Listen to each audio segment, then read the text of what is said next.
اچھا بھائی، رمضان میں انتقال کی کیا فضیلت ہے؟ کیا رمضان میں مرنے والے کی کوئی زائد فضیلت ہے؟ کیا اس سے حساب و کتاب نہیں ہوتا؟ محمد اویس انڈیا سے۔ بعض روایتوں میں آتا ہے جو جمعے کی رات کو انتقال کرے گا اس سے عذاب قبر نہیں ہوتا، بعض میں آتا ہے جو رمضان میں انتقال کرے گا اس سے عذاب قبر نہیں ہوتا، پھر بعض میں آتا ہے کہ قیامت تک کے لیے ہٹا لیا جاتا ہے، بعض سے پتہ چلتا ہے صرف رمضان میں ہٹایا جاتا ہے۔ لیکن اس بارے میں جتنی روایتیں سب ضعیف ہیں اور بہت زیادہ ضعیف ہیں، تھوڑی بہت ضعیف بھی نہیں ہیں۔ تو بعض علماء نے دیکھا کہ چلو روایتیں ہیں، اللہ کی رحمت سے امید کی جا سکتی ہے کہ بخشش ہو جائے گی، لیکن حقیقت جو ہے نا دلائل کی قوت کی روح سے ان روایتوں میں جان نہیں ہے۔ تو اس لیے جو ہے وہ اللہ تو کی رحمت سے تو دیکھیں کچھ بھی امید لگائی جا سکتی ہے، لیکن اگر ہم اللہ کی طرف منسوب کر کے کہیں اللہ کی طرف یقینی طور پر، تو اسی بات کی نسبت کی جائے گی جو اللہ کے رسول نے کہی ہے، اور جو اللہ کے رسول سے ہم تک صحیح سند کے ساتھ پہنچی ہے اس بات کی نسبت تو کی جائے گی۔ اس کے علاوہ نسبت کرنے میں جو ہے نا میری رائے تو یہ کہ احتیاط سے کام لینا چاہیے۔ البتہ یہ ضرور ہے کہ جو بھی مقدس جگہیں ہوں، مقدس مقامات ہوں، تو ان مقدس جگہیں اور ان مقدس مقامات میں موت کی ویسے ہی ایک فضیلت ہے۔ جمعے کا دن اور جمعے کی رات بھی مقدس، اور رمضان بھی مقدس ہے، اور روزے کی حالت میں موت پر صحیح حدیث ہے کہ روزے کی حالت میں جس کی موت واقع ہوگی جنت میں داخل ہوگا، اس پر مسند احمد کی صحیح روایت موجود ہے۔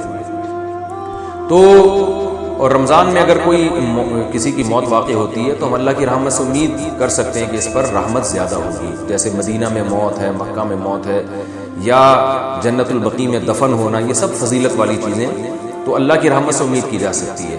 لیکن یاد رکھیں تمام احادیث کو اور قرآن کی آیات کو جمع کر کے فیصلہ کیا جاتا ہے۔ اگر ہم قرآن کی بہت ساری آیتوں کو اور احادیث کو سامنے رکھتے ہیں تو اصل بخشش کا مدار عمل پر ہے۔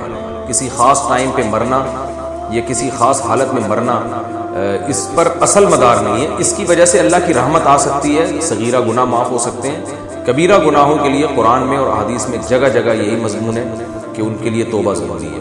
یہ اس لیے کہہ رہا ہوں کہ بعض دفعہ لوگ کوئی بہت بڑا کھلے عام گناہ گار ہوتا ہے، کھلے عام بدماشی کر رہا ہوتا ہے، ظلم کر رہا ہوتا ہے، رمضان میں مر جاتا ہے تو ہم اس کو جنت میں پہنچا دیتے ہیں۔ اس سے کیا ہوتا ہے؟ لوگوں میں بدعملی پیدا ہوتی ہے، اور قرآن کی ان آیتوں کا انکار لازم آتا ہے جس میں اللہ نے فرمایا کہ وَذَرُوا ظَاهِرَ الْإِثْمِ وَبَاطِنَهُ، ظاہری گناہ بھی چھوڑو، چھپے ہوئے گناہ بھی چھوڑو۔ ان الذین یکسبون الاثم، جو لوگ گناہ کماتے ہیں، سیجزون عن قریب، ان کو بدلہ دیا جائے گا۔ تو اللہ نے یہ نہیں کہا جو گناہ کماتے ہیں ان کو سزا ملے گی بشرطے کہ وہ شوال میں فوت ہوں یا رمضان میں نہ ہو، ایسا کچھ نہیں ہے۔ اصل قانون یہی ہے۔ باقی جو روایات میں آتا ہے کہ روزے کی حالت میں موت واقع ہوئی تو مبارک موت ہے، عبادت کرتے ہوئے دنیا سے جا رہا ہے تو اللہ سے امید کی جا سکتی ہے، لیکن اصول اور ضابطہ بہرحال یہی ہے کہ جب تک گناہوں سے توبہ نہیں کرے گا بخشش نہیں ہوگی۔ تو اس میں صغیرہ گناہ مراد ہوتے ہیں۔ دخل الجنہ کا مطلب یہ کہ اس کے اگر صغیرہ گناہ جو بہت کثرت سے تھے، رکاوٹ بن رہے تھے، تو اللہ اس کو صغیرہ گناہوں کو معاف کر کے جنت میں داخل کر دے گا، یہ اللہ سے امید ہے۔ تو خلاصہ یہ نکلا کہ روزے کی حالت میں موت اگر ہوتی ہے تو اس کی فضیلت تو صحیح حدیث میں واقع ہوئی ہے۔ خاص رمضان میں موت واقع ہونا یا جمعے کی رات کو موت واقع ہونا، اس کی فضیلت کسی صحیح حدیث میں نہیں ہے، نہ لیلۃ القدر میں موت کی فضیلت کسی صحیح حدیث میں، لیکن یہ ویسے شریعت میں ایک بات ثابت ہے کہ فضیلت والے دن یا فضیلت والی رات میں انتقال میں اللہ کی رحمت کی امید کی جا سکتی ہے۔ البتہ بعض علماء دوسری طرف بھی گئے ہیں، تو اختلافی مسئلہ ہے، جس عالم کی رائے زیادہ سمجھ میں آتی ہے اس کو فالو کر لینا چاہیے۔